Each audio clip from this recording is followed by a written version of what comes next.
Yeah, it's very, very, very powerful and impacting. I don't know if you guys really understand or conceptualize the full impact of what happened here today. The theme is choices. And what I want you guys to understand is that everything in life is about choices. When you wake up in the morning, you have a choice to tie your shoes. You have a choice to what shirt you want to wear. You have a choice how you want to wear your hair. Those seem like minor things, but in the totality, it equals to what your future is going to be. You see, the greatest thing that we've been endowed with as humans is the power of choice, to choose. As humans, that is like our superhuman power. We have the power today to make a decision that can impact our future, whether that be positive or that be negative. Now, nobody really understands what that kid went through. They did an excellent job at producing this video, at reenacting what happens in a situation like that, but what they failed to do was show you the psychological part of it. You see, that's what I'm here to talk about. The psychological aspect of losing someone, or the psychological aspect of taking another person's life. You see, when you make a choice, it's like taking a rock and casting it across the river or pond, how it makes a ripple effect. You see, we don't think about that. We don't think about the choices that we make today, how it can affect those around us.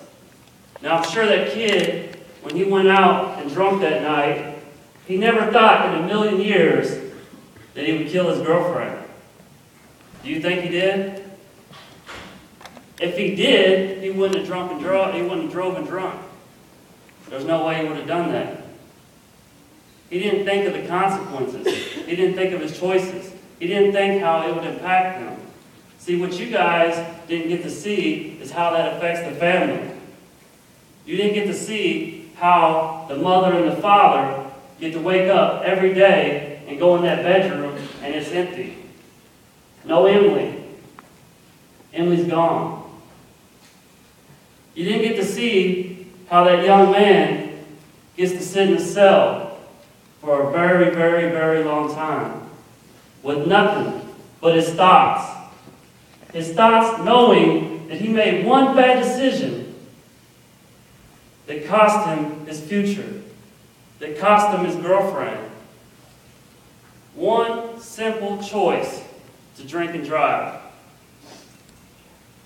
You know what it's like to be in a cell alone with nothing but your thoughts, and your thoughts are haunting you?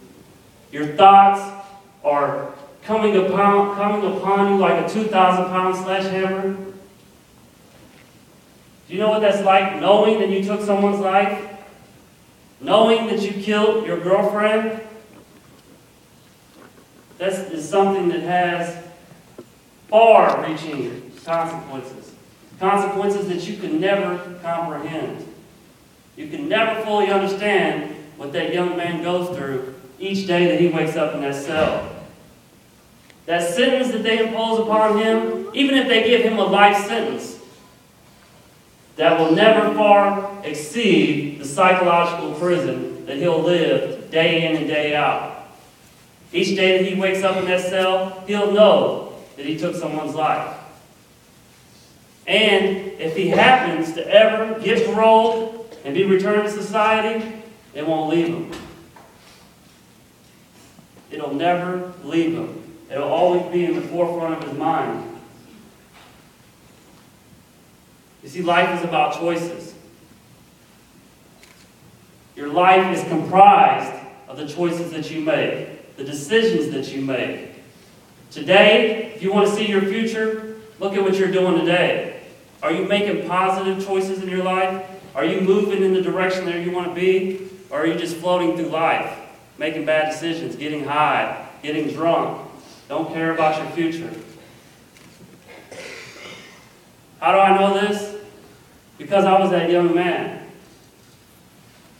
I was that young man who at the age of 17 made a horrible decision.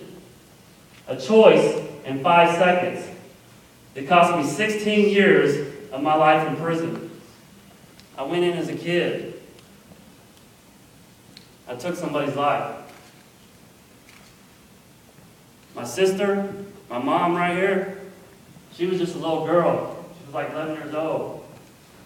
And she saw me being carted away in handcuffs. And it destroyed her. Her brother was gone. There was an empty hole in her life.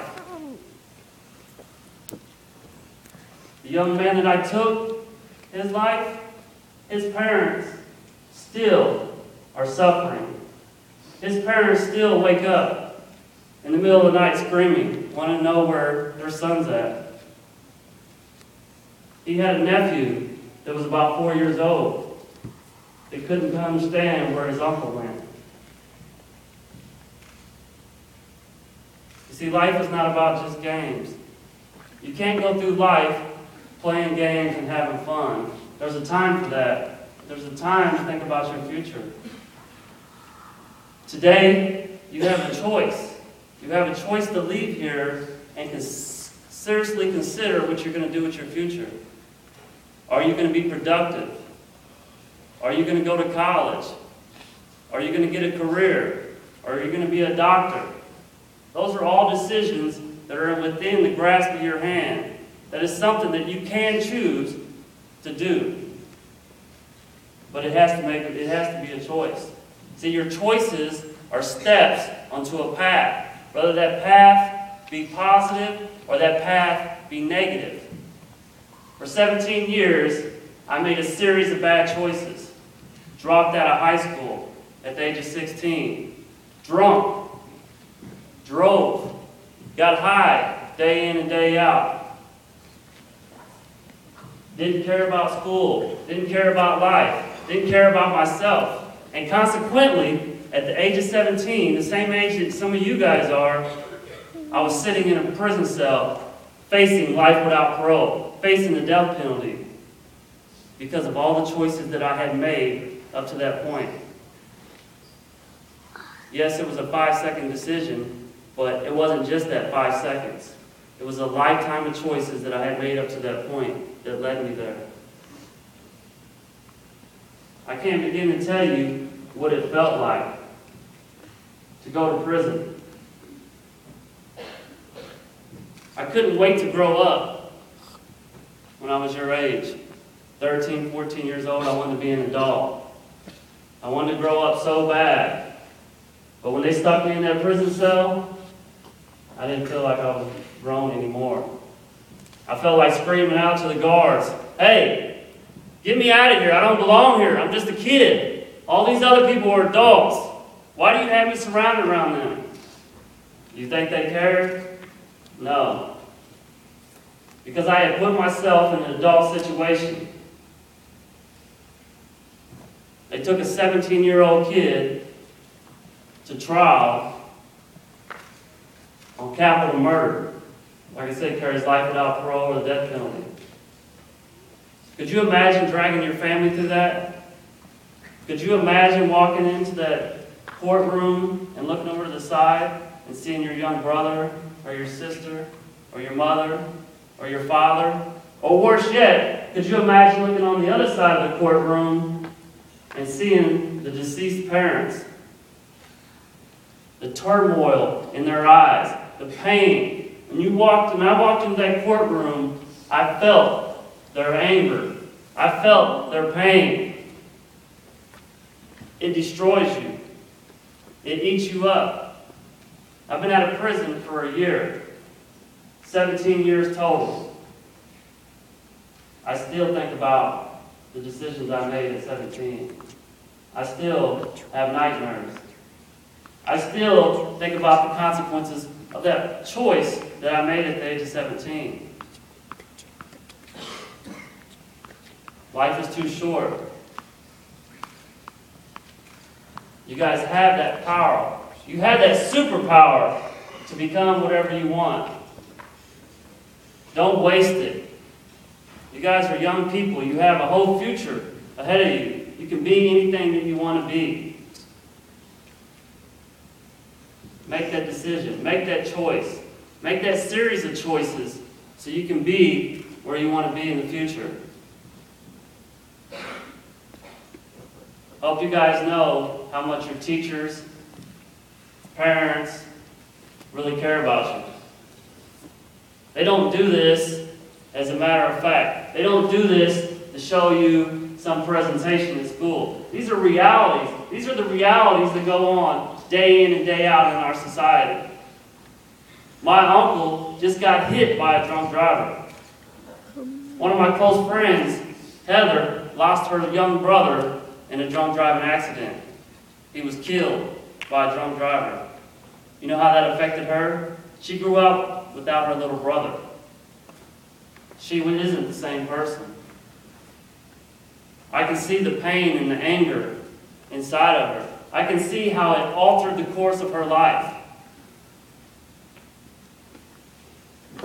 Please don't be a statistic. Please make better decisions in your life. You have that power. You have that choice. I appreciate you guys coming out today. The counselors are here for you if you want to talk. If you guys want to come up and ask me questions, please feel free to. And thanks for listening.